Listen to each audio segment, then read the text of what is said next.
जब दरियाए नील की मौजें अचानक सुर्ख होने लगे तो मिस्र की फजा पर एक खौफनाक खामोशी छा गई। पानी जो जिंदगी की अलामत था अब गाढ़े खून की शक्ल इख्तियार कर चुका था।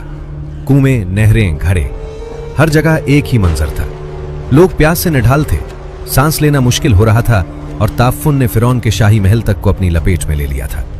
7 दिन तक ये अजाब जारी रहा और मिस्र की सरजमीन खौफ के साए में तड़पती रही। फिर अचानक वो कैफियत खत्म हो गई। नील दोबारा अपने असल रंग में लूट आया। फिरौन ने सिक का सांस लिया, गुरूर से मुस्कुराया और दरबारियों से कहा, देखा, सब ठीक हो गया, मैंने मूसा को शिकस्त दे दी। वो ये न जान सका कि आसमानों में अगला फैसला हो चुका है। चंद ही रातें गुजरी थीं कि मिस्र की फजा में एक अजीब सी आवाज फैलने लगी।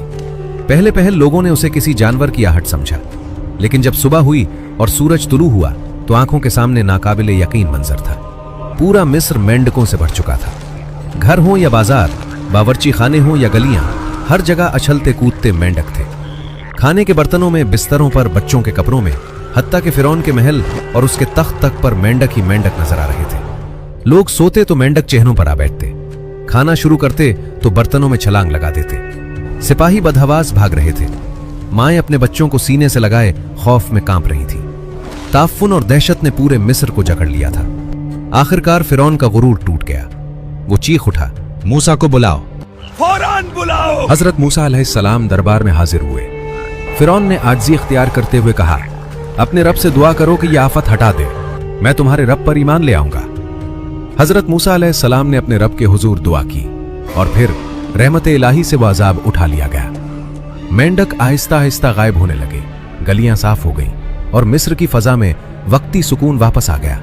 लेकिन जैसे ही खतरा टला, फिरौन फिर हंस पड़ा। यह सब जादू था, उसने तंजिया अंदाज में कहा। मैं किसी रब को नहीं मानता। उसके वजीरों ने भी कहकहे लगाए और महल एक बार फिर तकब्बुर और सरकशी की आवाजों से गूंज उठा। हजरत मूसा अलैहिस्सलाम खामोश रहे। वो जानते थे कि अल्लाह का फैसला आ चुका है।